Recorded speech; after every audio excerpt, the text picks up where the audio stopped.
Good evening, everybody. It's Wednesday again. It's that time of week. It's time for us to join together, have a bit of a chat, find out what's been going on. It's quite a lot's been going on by the looks of it in this week.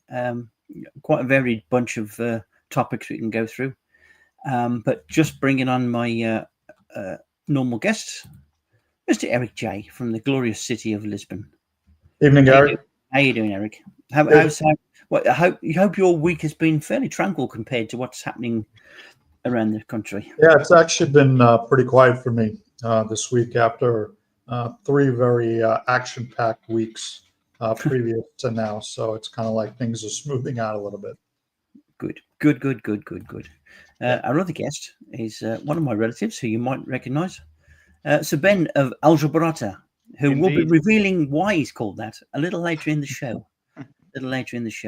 Now, before we go any further, kind of tone it down to a serious note, is obviously you may or may not know that we're experiencing quite a lot of fires, some very serious fires in the regions, especially Castilla Branco, Fundão, up north. And it's quite horrific, really, the amount of damage it's doing and the people it's actually affecting. And on the show tonight, we'll have Matty joining us, who I can see down there in the off-screen environment, who has had to flee his residence because the town was getting engulfed by fire. So if I can just bring Matty on out there in the darkness, he tells me he's safe at the moment. He's in a very desirable refuge. Is that the right way to put it, Matty? Good evening, everyone. I'm very glad I have friends that told me come to our place, use our guest house, and just be safe. So very, very grateful for that. It's a really nice place. I have plenty of space for the dogs. The dogs enjoy it as well. The air is mostly smoke-free, which is a nice change of the last 3 or 4 days I had at home. So my lungs and the lungs of the dogs can a little bit recuperate and heal. And it's I still don't know what happened to my property, to my farm. The information I get from the Google Maps with the wildfire overlay, it looks that my farm is been spared from the fire for now. I still can access my solar system via the internet, which means 2 things. 1, it's still working. And 2, I still have power to power my router. So that's an indication that Google Maps might be right. My current plan is to take the car and the dogs tomorrow and drive back and see how it looks like, how my farm looks, how's the fire in Lourdes del Campo, is it still there? Last I heard is that it went further east towards Sulera, and it also crossed by now the 823 to the east.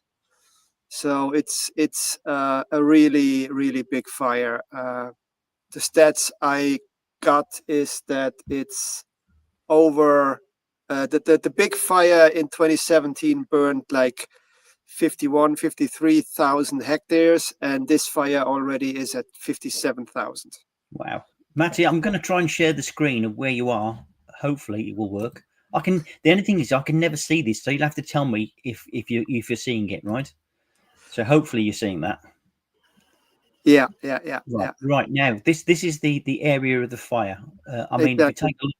If you take a look at that, that's the total area of the fire. Right. Now, as a general picture, right? I mean, how much of Portugal has actually been burned?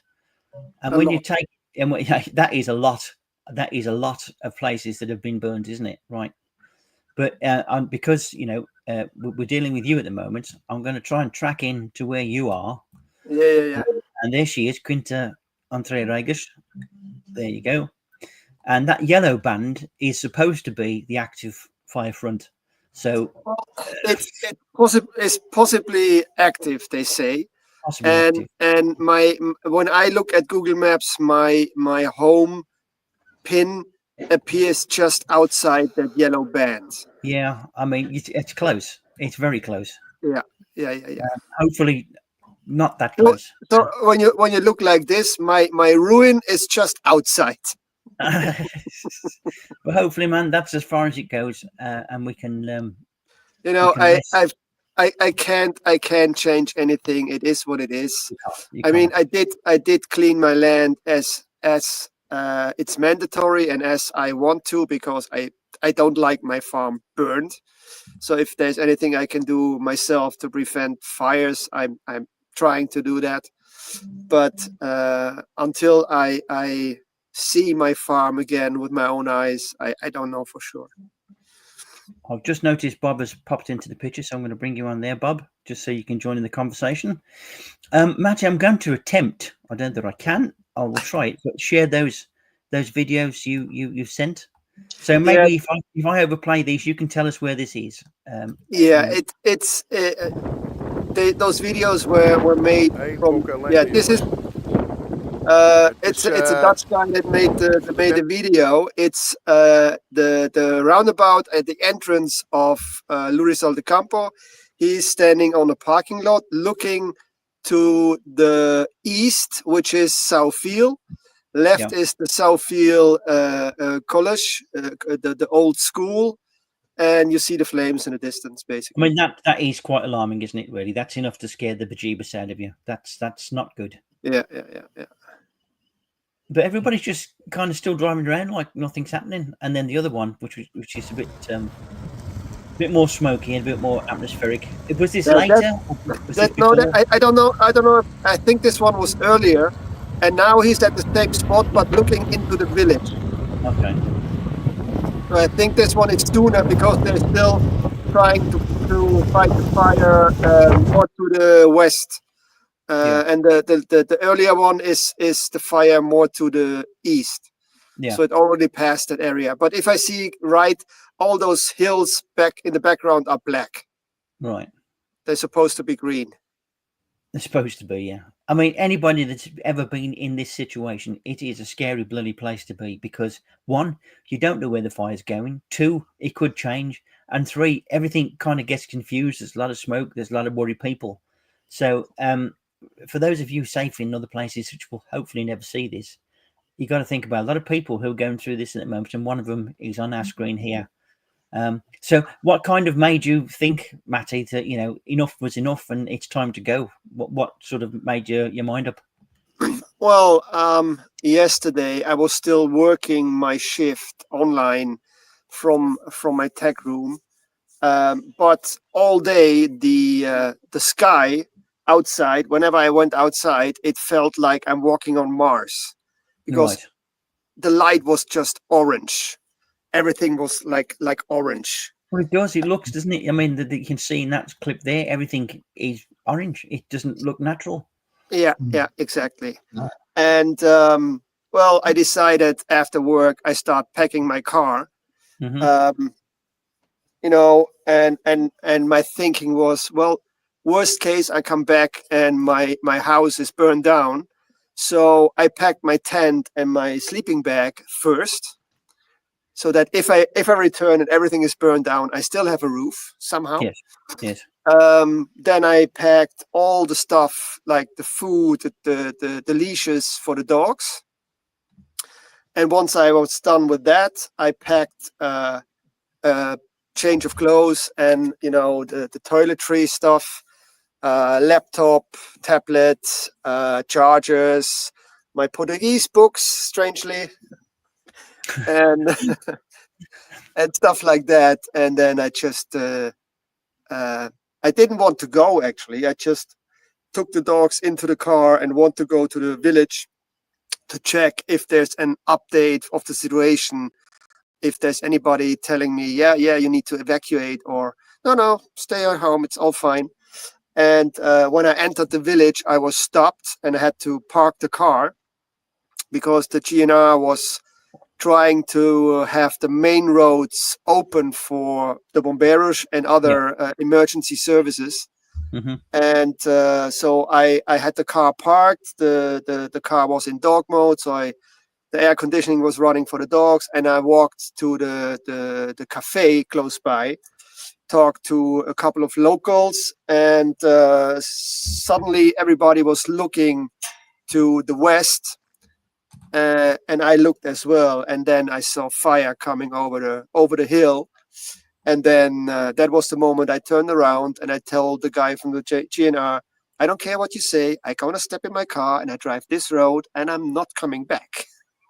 Well, that's And kind of wise thing to do. You can do one or two things: stay and try and fight it, or two, just go.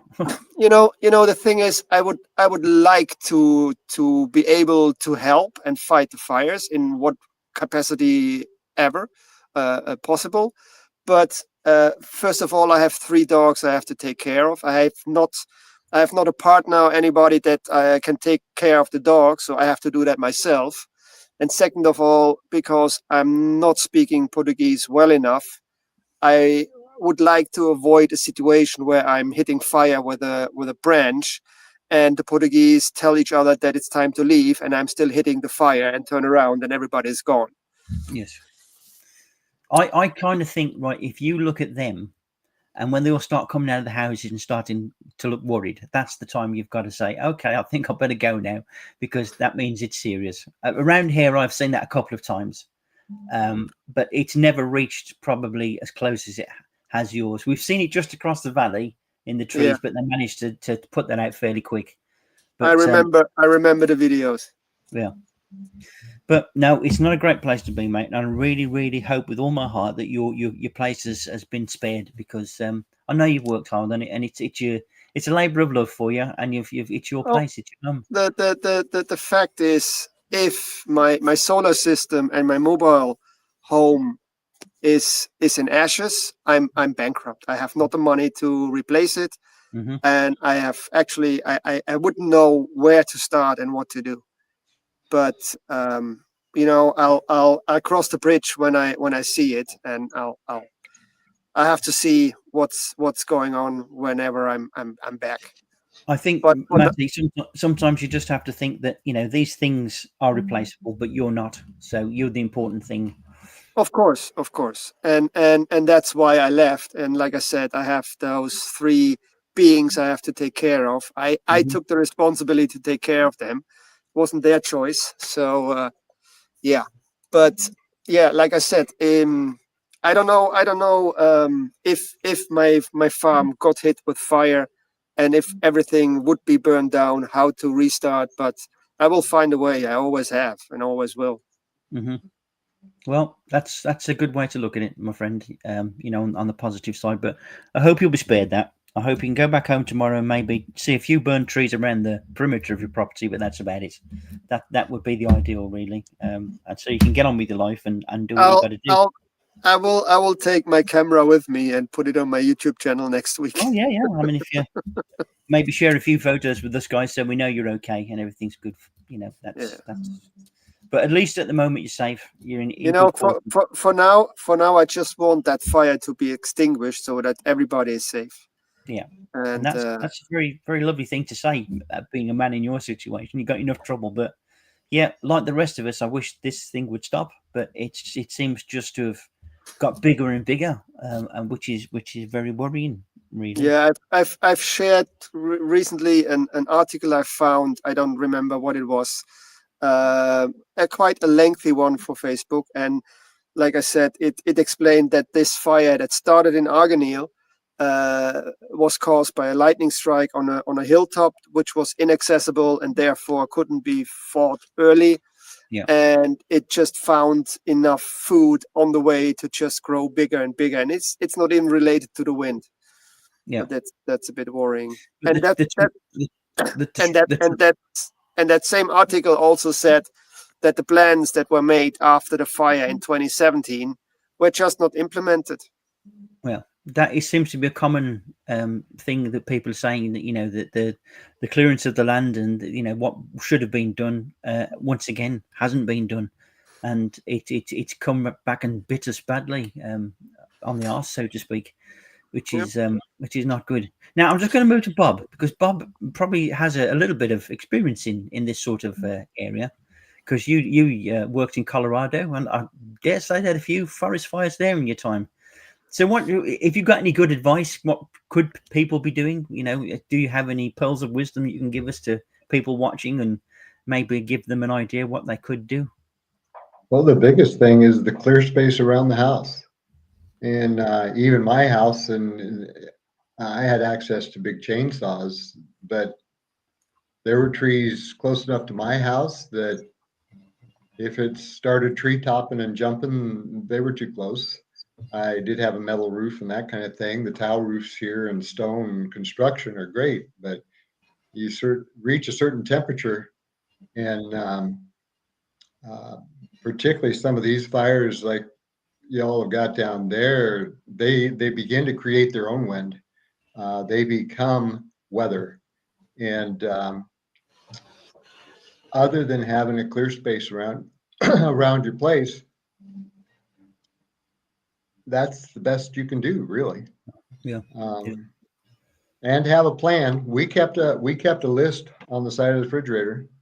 I know a lot of people where I lived, they had little stick-it dots of different colors on pictures and different things around the house.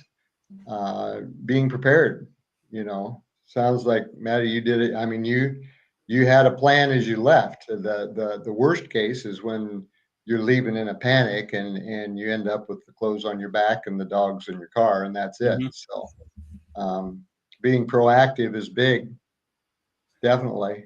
Well, But, I think here they recommend. I mean, we do it. We have a little pack of all your important documents, your passports, your important paperwork, any medications that you might have, a list of phone numbers that you can take with you. All the important things, just have them there, know where they are, and if you need to get out quickly, you got your bare essentials. That's probably my tip. And in like Matty's case, if you're in any doubt whatsoever, right, don't stay there. Get out, go away, and just live to fight another day, so to speak. That would. When you can't breathe, you can't breathe. That's all there is to it. Well, Matty was saying, the air for the past few days has been particularly sort of toxic, and he's felt the effects from it. So it's not just the fire; it's the smoke as well. So people tend to forget that, which is an important thing. Did I just see the dog there, Matty?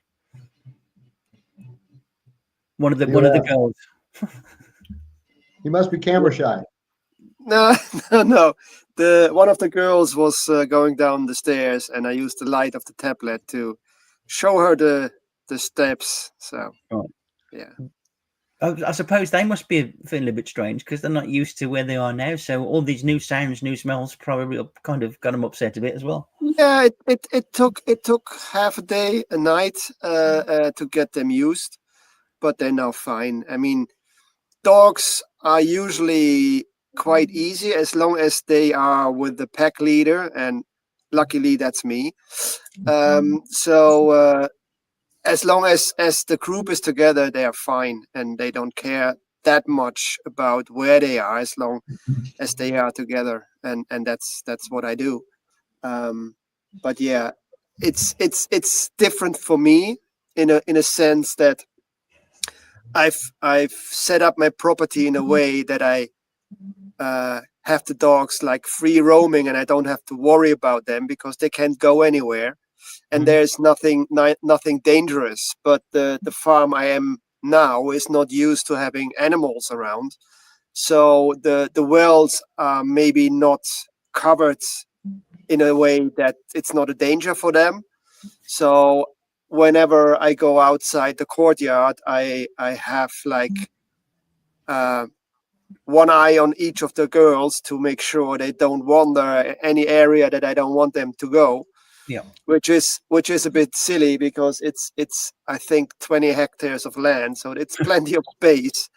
But that's also the danger if they wander off, like at my house, and they are 10 hectares away, and anything happens to them, I won't find them.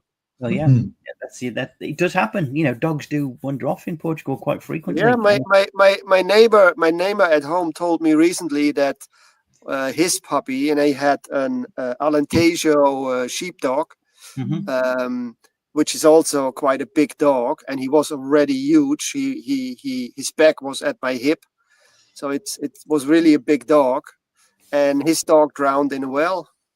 Oh, what a shame! What a shame! The dog wasn't even a year old, so it was still a puppy. That's a tragedy, really, isn't it? Yeah, no life at all. Now, I've got another question, right? It's just kind of dawned on me.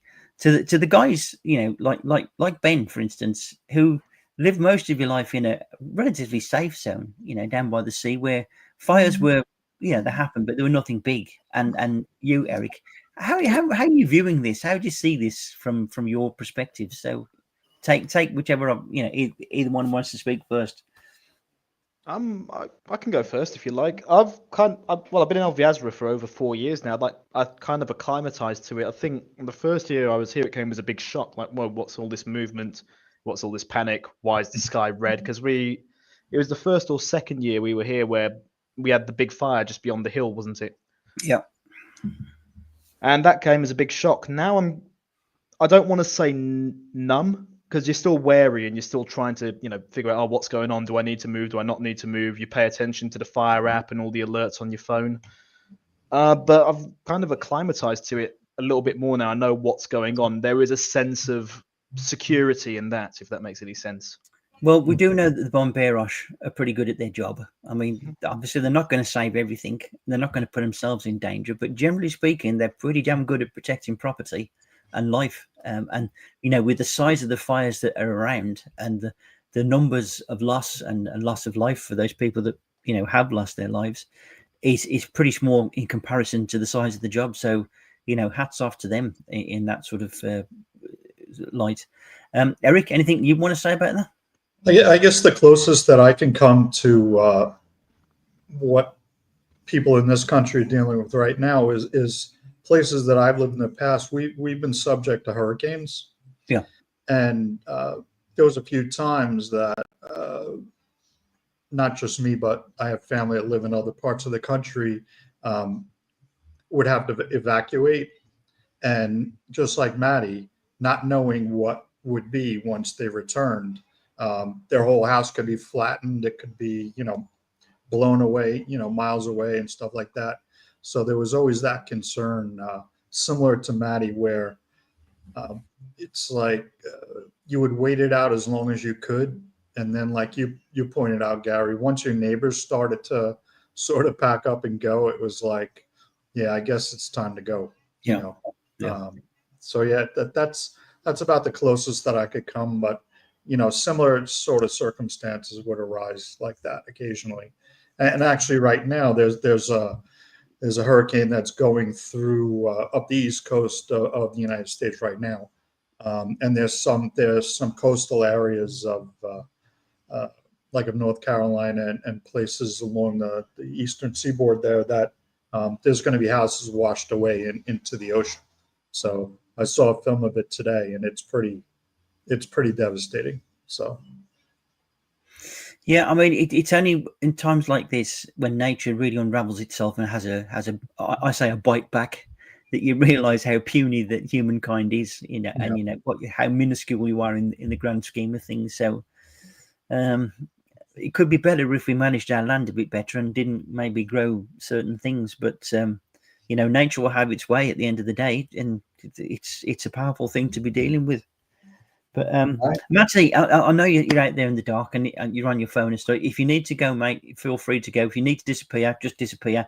Totally up to you. If you need to go and have a lie down, don't worry, it's fine. Unless I get eaten alive by mosquitoes and other. Well, that is a possibility. That is. I mean, watch out for them wild boar, because there's a few of them out there as well. Oh no, I have absolutely no worries about the Javali, because the Sierra Estrella breed is what they call very vocal. So the Javali around here know that there are big dogs here and they don't want to come. Okay, that's good. That's a useful tip. I just mute myself when they announce themselves again to the Javali, so that it's not disturbing the show. Well, that's another thing. I mean, the wildlife in these areas, and they're big areas now, it must be decimating them. I mean, they can only go so far to get away from I've it. So I've seen in one of the WhatsApp groups in my region, somebody saw Iberian lynx on his property, mhm, and that was a lot more south than it's supposed to be, mhm. and that's probably because of the fires that they fled and Yeah. went south. Well, it's possible, I suppose. You're going to end up with a lot of strange creatures in your back garden you probably never had before, because you can only squeeze so much into a certain amount of space, can't you? So watch out, Yeah, everybody. I mean, if they can, they run from the fire as well. I mean, it's just natural. Well, yeah, yeah. I And Bob, if I you, don't know. I don't know any species that sees a fire and thinks, "Oh, well, yeah, that's let's. probably warm. Let's stay. Let's wait. Let's see what's happened." And Bob, have you got any fires up by you? Have you had a few in the past few weeks, but anything active around by your way at the moment? Nothing active nearby at the moment, at least that I noticed today. There was a lot of smoke early and it went away. A couple days ago, we went to the east a ways and 2 fires sprang up toward Ridgetop, clear skies as we're driving. Yeah. The one of the so there's been some. I was just noticing tonight in the setting sun, hilltop near us, that last year was actually set ablaze by a fellow that had been just released by the judge the night before, and he set 5 fires near us that very night. So that hillside went again. So it's much more burnt than it was. I think I mentioned a couple weeks ago that it came close to a really classic old sanctuary, but it was stopped. The one of the things that I'm curious if Maddie's been seeing, so we were a fire crew of heavy equipment. So we subcontracted to the U.S. government, actually, the Forest Service, on these forest fires. And we'd get called out early with the heavy equipment, bulldozers, track hoe with a grapple on it, and a saw for cutting down timber. And one of the big things that we did was building fire lines in advance, along with hot shot crews that would clean up. Like I'd go through with a dozer and shove everything to one side, and then they'd clean up the space behind my dozer. I've only seen one picture here in Portugal in 4 years that ever showed any heavy equipment, and it was a large bulldozer here in the last week or so. And I'm just curious if you're seeing heavy equipment moving as well. Well, I I've think we've seen sorry. I've seen today a picture of bomberos and what looked like a little bulldozer. Oh, So they were using that kind of equipment, but it's not something that you see outside of fires, let's say. I've seen a YouTube channel video last year or 2 years ago where his neighbor, a eucalyptus farmer, had made fire lines on his land with heavy equipment, but that was not during active fire. It was just preventing. I was just curious because that's just the standard operation in Yep. the U.S. and mountains and stuff. Well, I have no connection to firefighters here, and I don't know what they do in the off season. I mean, if there are no active fires, as far as I know, the firefighters here in Portugal are all volunteers, so they have a regular job and do the firefighting as well. Some of them do it full time. I don't know if they still then can call themselves volunteers, but I'm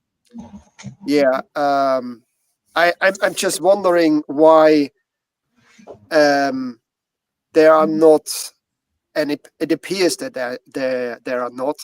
An instance, be it a division of GNR or the PSP or Forest Service or whatever, to actually drive around and say, hey, you farmer of those 20 hectares, you don't have fire lines every 200 meters or whatever it is. You have time till next week, and on that, if you don't have, you pay 50,000 euros fine. It's Because, a very, the best plan is only worth as much as it gets implemented. well, Yeah. I saw one of the news reports, and there was a guy in a dozer, but the terrain he was on was so steep that he could only probably do so much. And I'm not sure whether I've translated it right, but they had a fatality. Somebody driving some heavy machinery, presumably it might have been a bulldozer, where a guy got killed. So maybe they're Yeah. not too happy to do that at the moment. But there are other things they can use. I mean, did anybody see the Chinook video that I put up on Facebook? I mean, Yeah. the Chinook is a great aircraft because it can haul great big loads. You know, it's got a great load capacity, and as a firefighting vehicle, it must be absolutely awesome. So I think the Portuguese need to look at getting some of those. Yeah. They're Definitely. incredible. Well, like I put on your Facebook post, the answer, we worked around them, and of course there was radio contact.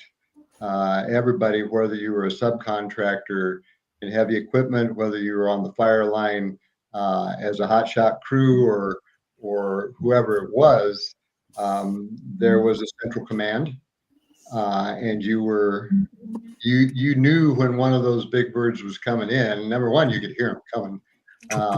Well, not in the bulldozer so much, but one of the things that was also used in the U.S. a lot was fire retardant. And so a lot of times the accuracy of those birds with either the water or a retardant, and you get a radio call that they're coming in.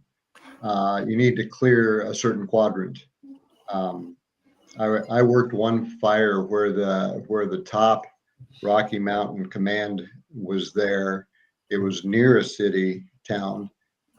Actually, the town where John Heimbach, some of you know, it was near that town.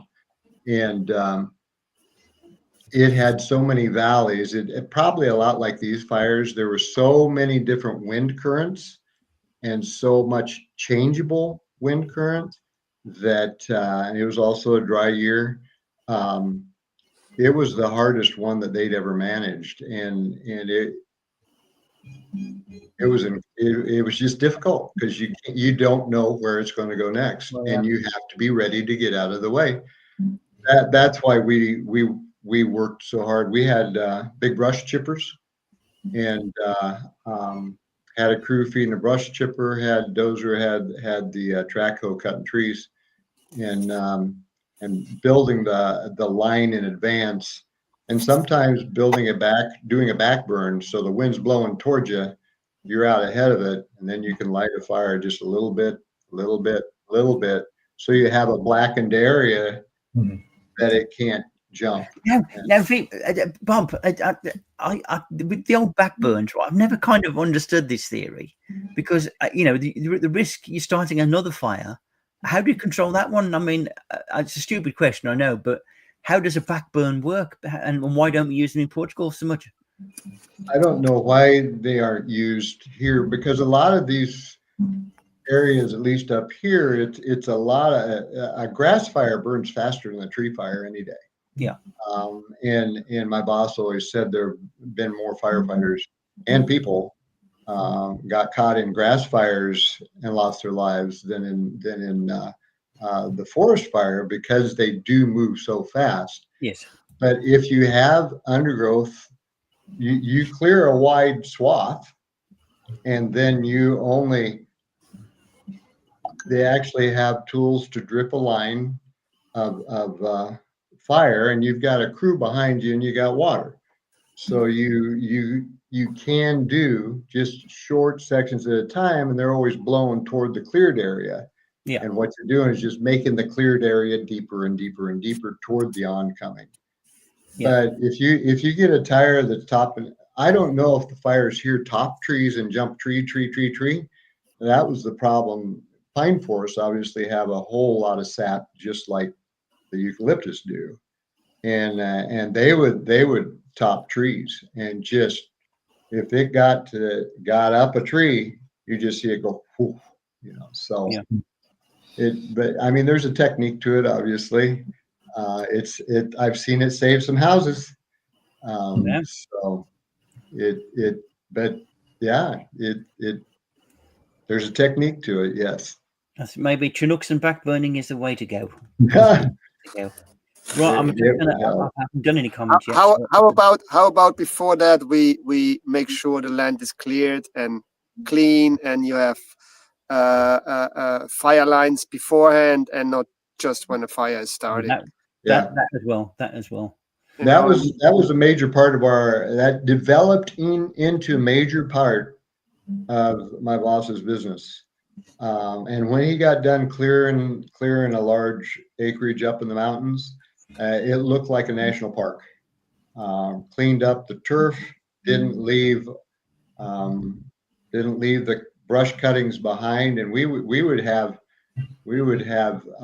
slash from trimming the trees. The slash would be the size of a small mountain, and but it was all chipped and hauled away, so that nothing was left really to burn on the ground. And maybe a few goats wouldn't go amiss either. Just try and keep some of that undergrowth down. Right, some comments. We've got Lee McGrady saying, "Good evening, people." Obviously, there's a message to you, Matty. Lucky for you, have mates. Must be nice to have mates. It's always a good thing. Yeah. It really surprised me how many people contacted me yesterday in the evening, late at night, with basically the message: if you need a place to stay, come over. We have room. Bring your dogs. That's what we're about, man. That's what we're supposed to be doing with it. So that's community for you. Yeah. That was really good. Your good lady wife, Patricia, is saying good night to everybody. Good evening.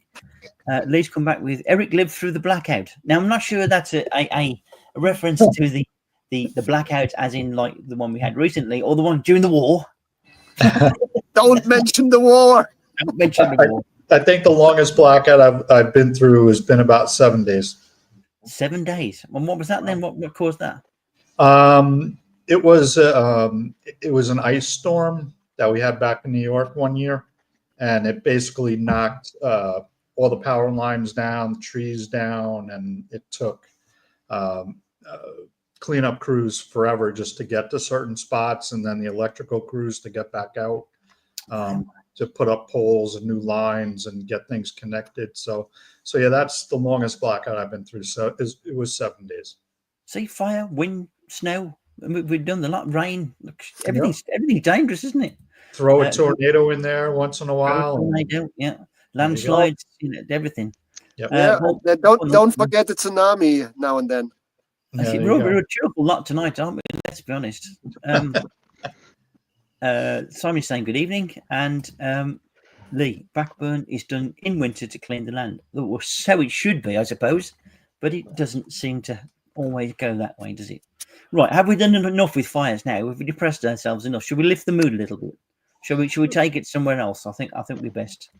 Now he's shuffling in his seat. Look, he's anticipating. The man in the top right-hand corner here, right, has been he's been busy over the weekend, haven't you? Ben, would you like to give us some preface on that? Some background. You could say I've been a bit busy. Yes. For those people who don't know, I'm part of a group called Armis Nostrum. We do, in essence, medieval armored combat. So whether that be for sporting reasons or for recreational reasons, we travel around the country. We hit each other with swords while we're wearing armor and have a good laugh. So it's just about being, all you need is alcohol, really, to make that perfect, isn't it? That would be the perfect trio, yes. It's almost like a good night in Birmingham city centre. That's just no armour, I'm afraid. So where did you go and what did you do this weekend? So this weekend we went down to Aljubarrota. For those of you who don't know, in 1385, that's where Portugal won their independence, in Aljubarrota. It's a big battle, massive bit of history there, and honoured to have the privilege to take part of it. So how did you find out about that? How did you come to get involved in this? Well, being part of this group, they needed reenactors. They need people who have access to armor and have the training, have access to weapons and all that sort of thing. I got a call one week, "Hey, you free to come down on the 17th?" Yes, I am. And took it from there. Really, there was a bit of confusion as to where my position would be exactly on the battle, but we can get into that later. Okay, so enough talking. Shall we see the video? Go on then. Well, before we do the video, this is not the best video ever done because I was part of the crowd. People were sticking children up in the air, mobile phones. There was noise, but I've done the best I can. So just go with it, and we'll see how it works out. But I think it's kind of representative of what we did.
Todo mundo, deixa vir a coisa mal para mim. Um rolo de promessa que acho que o rei de Castela vai propor terras, bens, riquezas.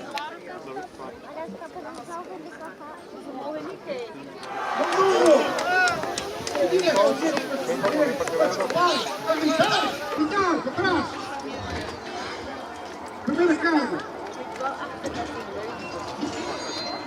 Vamos ficar mais ou menos. Eu não acredito.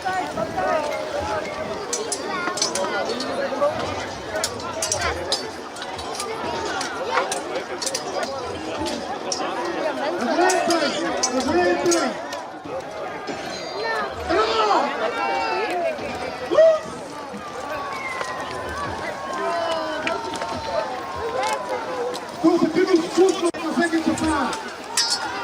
Forças contra costas. Forças contra costas. Não deixar passar.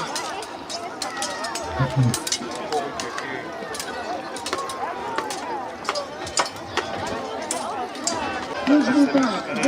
Get in there. Go on, get in there, son.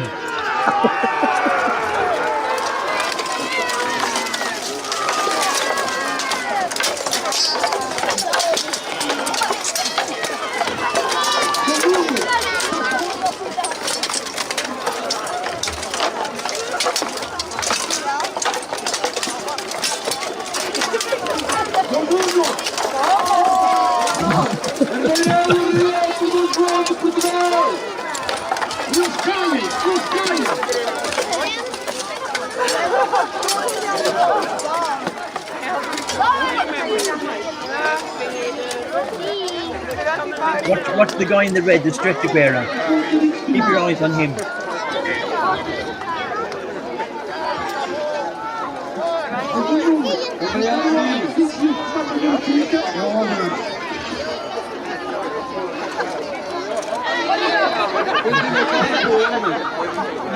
Eu não gostava de usar frio.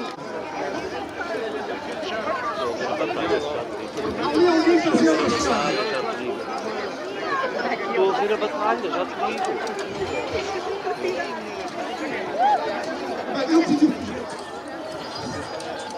E vou salvar o melhor cavaleiro. Mas tem que fazer.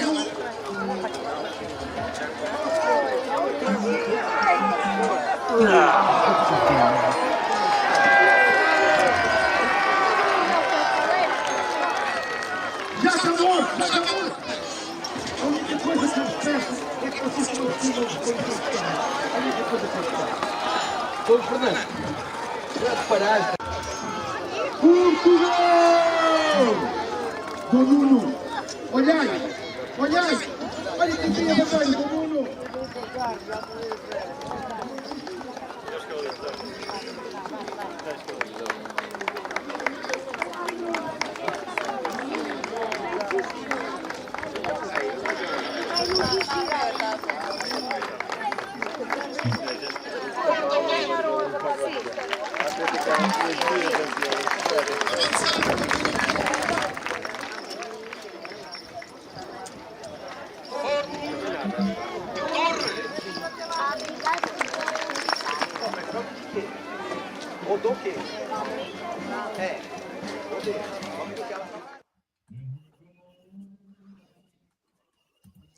Now, then, there are a number of questions here, right, that I ask about that.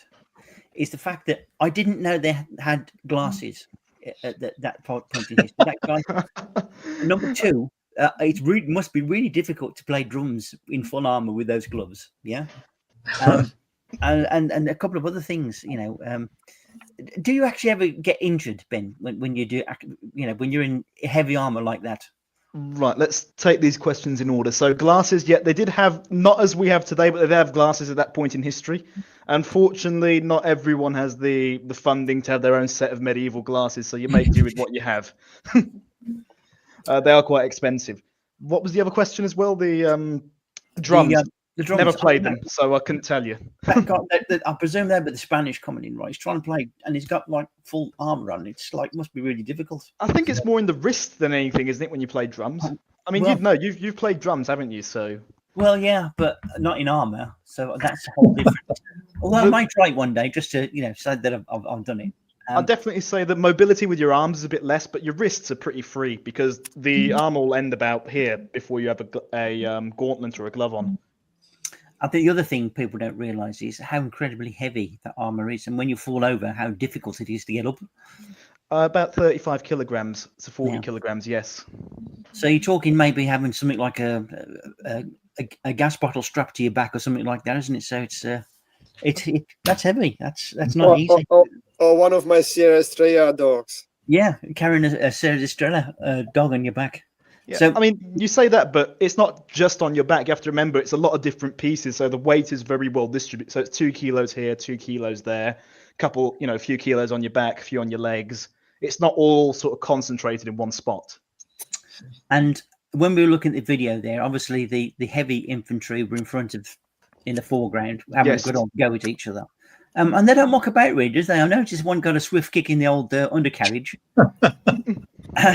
They're obviously got a grudge against each other. And I know that it's actually, I've seen you do it in full armor, and you don't really spare anything, do you? Go for it big time. No, because, you have the freedom to go at whatever strength you want when you're wearing armor because you're supposedly well protected. Yeah. I've had a few cases where through my own stupidity than the fault of the armor itself, I have come off with a couple of injuries. But yeah, that's where I was supposed to be originally. When they called me for the job, I went through several different positions. They called me and they said, we're looking for someone to do the part of the king. You're historically the same height as the king. So that would be King Dom João of Portugal. Then when I arrived there, they said, actually, we've got someone for that position. You're going to be doing the King of Spain. Actually, we got someone for that position as well. So you're now going to be a man-at-arms in armor. Fine. And as I'm sort of kitting up, they go, actually, we've got too many men-at-arms. You're going to light infantry. And I got kind of relegated to wearing chainmail and not having I'm used to having the full armor on and having a good bash with people. So it was a bit of a weird transition going to that sort of lighter side of things. I mean, you must have been gutted by that because I know you like a good melee. If I'm being honest, I was. You like a good melee, but I'm sure somebody on the receiving end of all your anxiety out in the middle there couldn't actually see what was going out because you were overtaken by the heavy armor guys. But it looked good fun. It looked like you were enjoying it. So it was. I did get told off for kicking someone. So oops, my bad. If you're watching. So, how many people sort of get involved in this? Is it done regionally? Is it done nationally, or what? Well, this here is a reenactment. So this, again, it's by nature, it's going to be a bit lighter than the competitive side of the sport, which is something else we do as well. But this one's particularly Aljubarrota. It's one of the biggest in Portugal. Battle where Portugal won their independence. So, of course, a massive thing, but kind of almost every region in Portugal has their own little medieval festival in one place or another, and they're really worth going to. So when is the next one? If anybody's interested in going to see anything, Unfortunately, I think that the season for it's kind of over because they'll begin in June and they'll end about August, early September. I know Óbidos at the moment, they've got a smaller scale thing going on called Vila das Rainhas. They have their big medieval festival. Then they have a smaller scale. It's still worth going to take a look just for the experience. And if you're lucky, you might get a show there.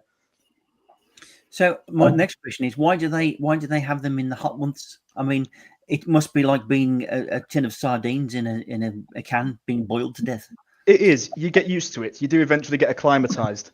But that historically would have been the campaigning season as well. Oh, right. So the actual in history, the campaigners were just as sadistic as the people are now. Yes, they but wouldn't- due to global warming as well, you have to remember that back in a few 1300s, it would have been not as hot as it is now. oh, do we know that now for certain? Supposedly. I wasn't there, so I can't support that theory. Exactly. I was in a past life, but maybe not this one. And I noticed actually there are a few women doing it as well. Yeah, there are. I mean, that takes a bit of a tough woman to be doing that sort of stuff. That's a bit more of a recent development. Politically, it's opened up a bit more as well. Yeah. So do you reckon they practice on their husbands at home just to toughen up a bit? Well, it might be the result of the treatment of their husband. It could be. It could be. Yeah, women getting their own back at a bit of a vicious husband. I mean, it's not related, but what you call it in English, domestic violence is still an issue in Portugal. Oh yes, Big- big time. Big Very issue. much so. And of course, it wasn't just the reenactment of the battle. There was the market within the town itself, wasn't it, with lots of stalls and stuff, and food and drink, and Yeah, they put on shows. There's acrobats. They sometimes have, people breathing fire, doing all that lot. Thematic food. It's a really good time. and it wasn't just one day, was it? It was over several days. I believe that this one, Aljubarrota, they do it from the 14th to the 17th. So that's a fairly good old party, really, isn't it? If you think about it. There's one coming up in Shabbos real soon. I don't know how much it's medieval fair, but we're thinking it's this weekend. But we're thinking there's some reenactment there as well. So, and we were able to see something similar near Arcos de Valdevez earlier this year. And it's, even if you're just watching and not engaging, it is still a whole lot of fun. It is. It reminds me of one of those bar fights that used to break out in the saloon, and suddenly everything goes up the wall, and it's just a melee everywhere. But it is good. It is good fun to see in person. It doesn't really kind of come over as well on camera, but at least you got a taste of it. So I enjoyed it anyway. Seeing the man out there doing what he does best, and enjoying himself. So your future plans for that, are you going to keep on doing that, or what do you think? I would like to, definitely. Once I've got the license set up and everything, I have spoken to the guys down there, attend a few more trainings. I would actually like to go do a competition as well. And how does that do a bit more of a national scale? How does that differ from what we saw on the screen there? I mean, there must be some Look, differences. a competition's a lot more full on. It depends on the category, but it's a lot more physical contact. And you, What do they do? Use a flamethrower or something? I mean, the intent is then to hurt someone. Okay. And how?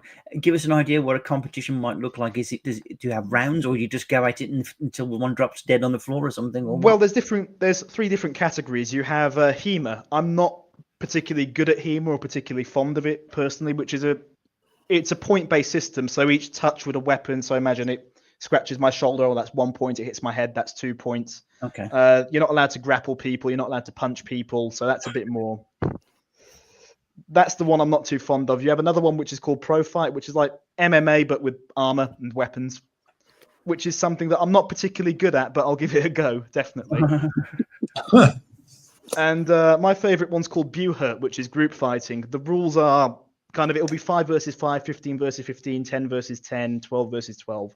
Equal-sized groups of people going at each other. And the rules there are, once you hit the ground, you're out. You're allowed to punch, you're allowed to kick, you're allowed to grapple with people. That's my favourite one because I get access to people's knees being quite short.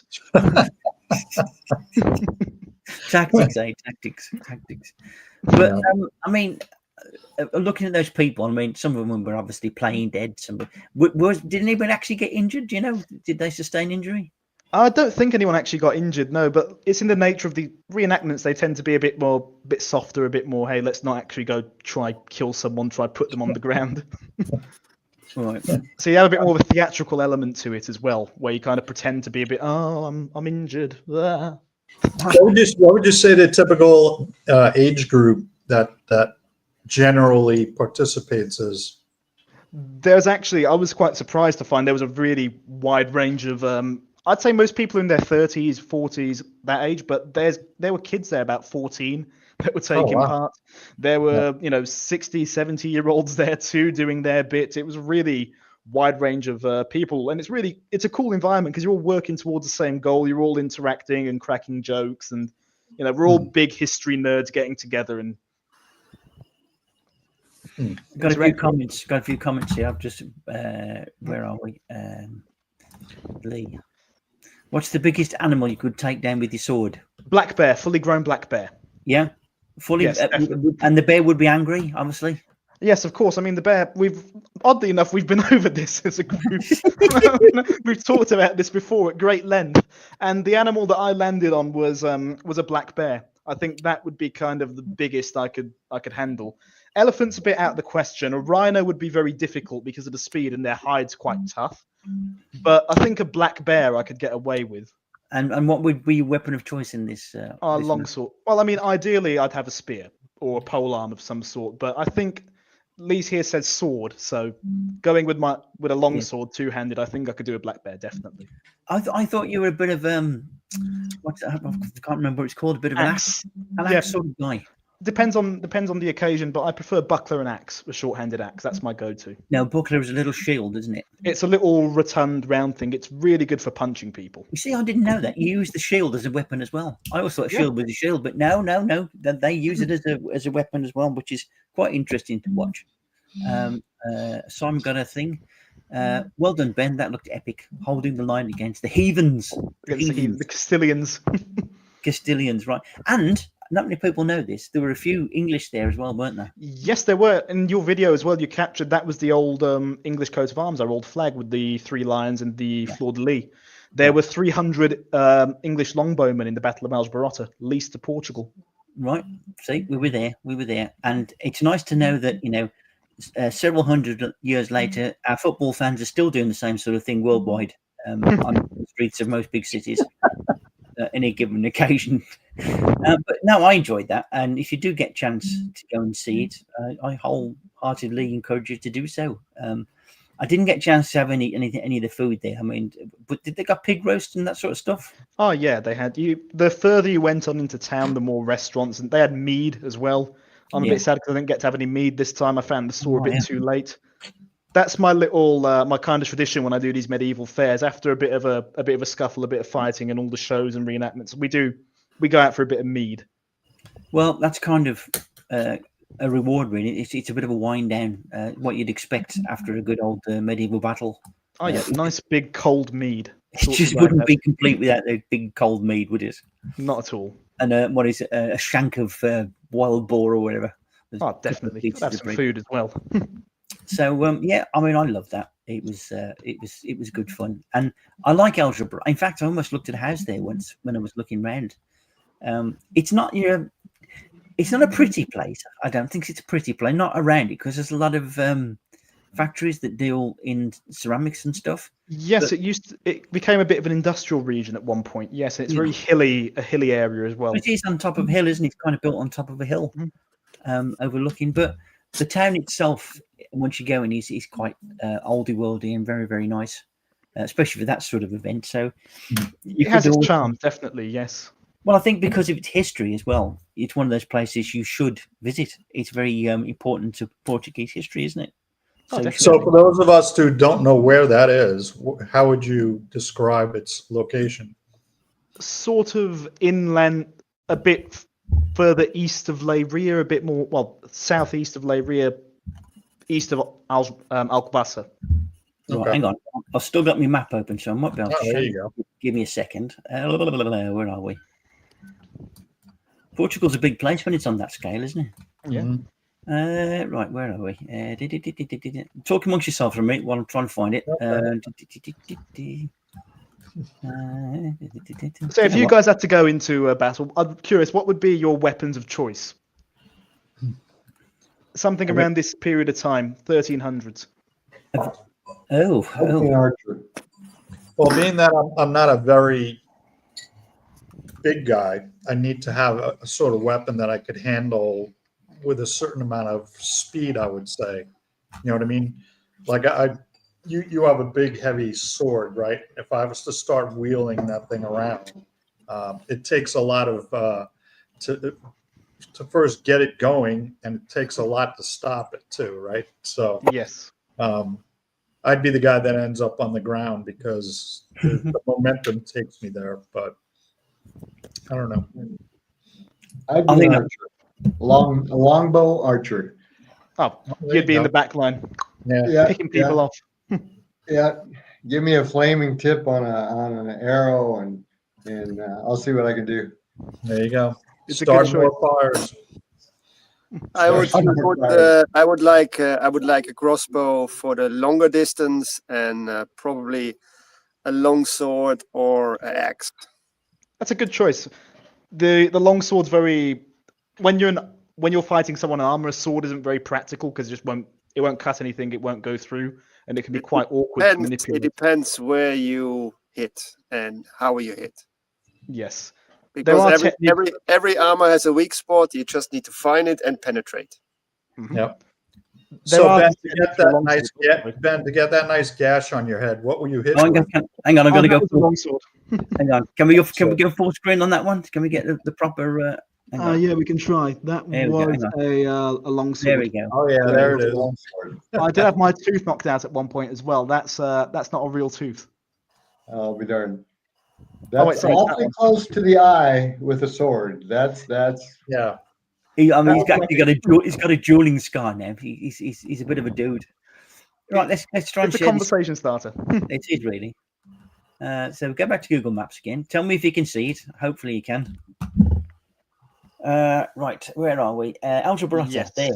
Benedita Aljubarrota, yeah. Right. So in relation to everything else, if I come out a bit, Peniche is down here. San Martin de Porto is here. Nazaré, you go inland a bit. So you're probably an hour and 10, 15 away from where you are in Probably. Lisbon. Yeah. But I think you could probably get there by public transport. That wouldn't be a bad thing. But it's worth it. It's worth it. And you've got some great places around there to visit as well. Battaglia, that is a great place to visit. Battaglia with the monastery is beautiful. fantastic. I think Battaglia, and this is controversial. I think Battaglia is better than Alcobaça as a place to visit because of all the architecture and the royal family it's kind of entombed there. A lot of people might disagree with that, but I'm just a better place for me, I think.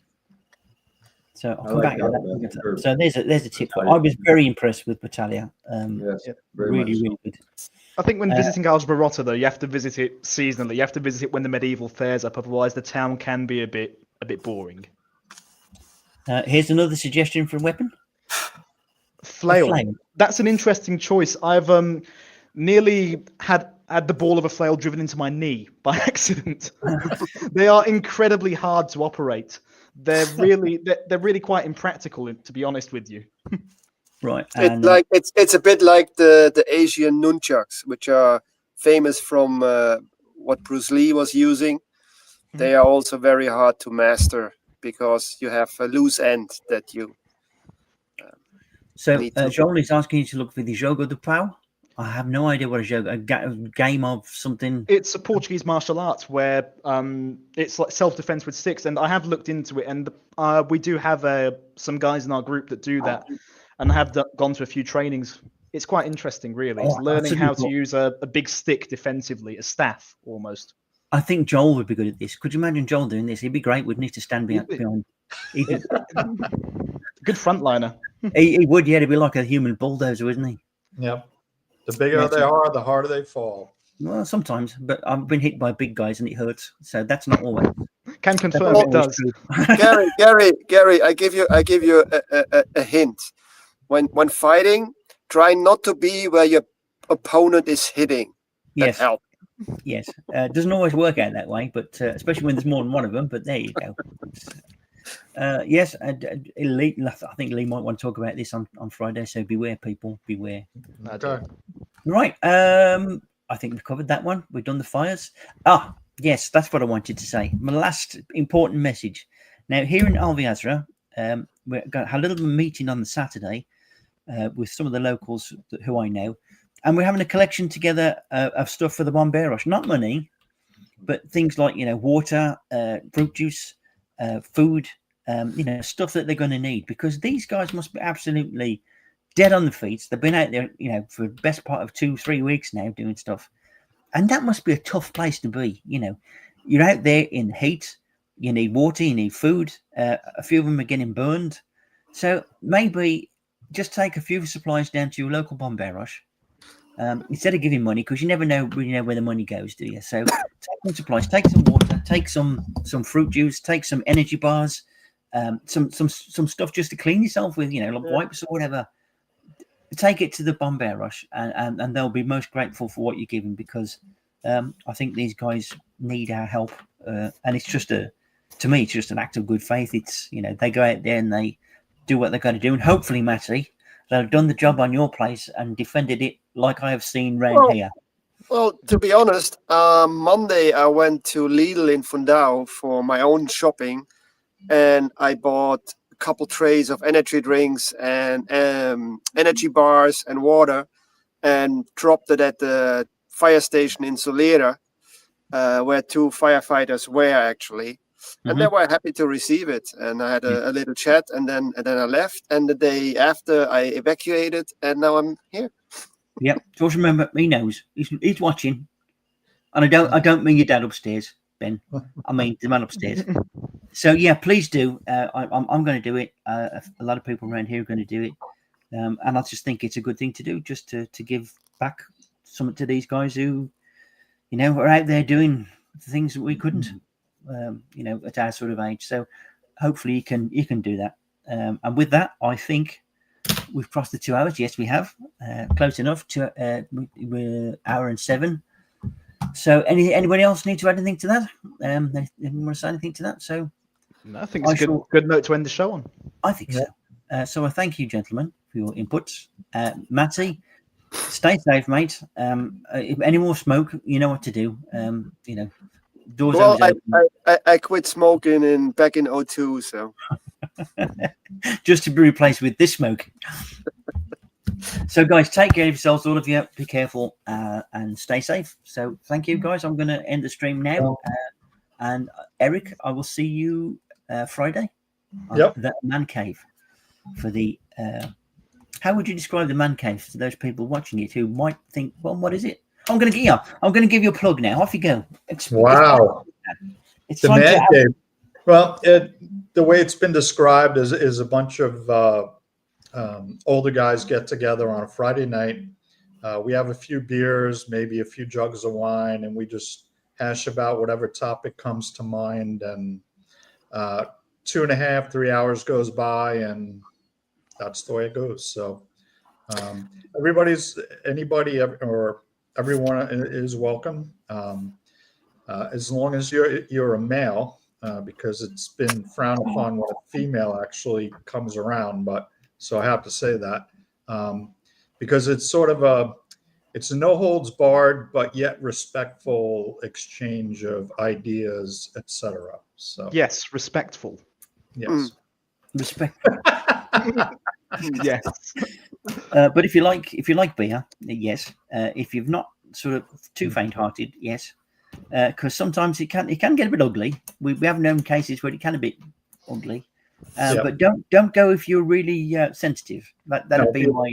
If you're timid, this is not the room to go to. Not the room. But if you like doing manly type things and you don't mind having a few laughs, taking the mickey out of each other, and really, kind of without it, a lot of us wouldn't know each other. And you have, as we've seen here, developed a bit of a network between ourselves that, you know, when the cards are down and you need us, we can be there. And that's what the whole and don't purpose forget is. the man cave, I think, started when we all were confined to our own homes due to a stupid virus. Yeah, That's correct. It's a bit of a leftover that we keep alive. It's over 3 years. It's over 3 years under its current tutelage, I think. So, yeah. Right, Joel's added some last comments in here. The problem with me falling is that my strong part are the legs. So I get from that Joel has got strong legs, but he falls over a lot. Lee McGrady is coming in with the snake cannon. I dread to think what that might be. Tune in Friday night, you'll find out. Yeah, probably. Joel would wield Thor's hammer well. I suppose he would, really. He'd probably swing that around like it was a paperweight. Squire the Shires, I prefer a what? What's a kiloa? Kilono? I have no idea what that is. Ilona. Come on, Ben, you got to know what that is. What is it? I'll look it up. Well, look it up, right, and then tell us on the Man Cave on Friday, because it might. You could have made it up, Ben, and nobody would have known. That's how it goes. So I think that's a great place to leave it. With that air of mystery, whatever a Kelowna. Kiliona. I could be saying something really rude here, couldn't I? I don't know. So yeah, thank you guys. Thank you guys for all your inputs. Thank you for turning up. It's always appreciated. And like we say, wait, hang on. Here we go. It's a black sword used by the Portuguese sailors during the Age of Discovery. Ah. So There you go. A bit It's after not my rude. time. It's not rude. It's just historical. Yeah. Oh, we're still coming in. They're still there. Nice. For all you people who are like bored out there, obviously that you are, and want to talk about weapons of war, there is the Man Cave on Friday. There you go. Obviously, we're going to be talking about a bit more. What size animal can you take down with a certain weapon? There you go. But yes, okay. Let's. Have we done it again? We've completely blown the 1 hour barrier, but who cares? Yep. We're alive. We're good. So yeah, guys, thank you very, very much. Have a great week and take care of yourselves. Buon night. Boa noite. Maddie, all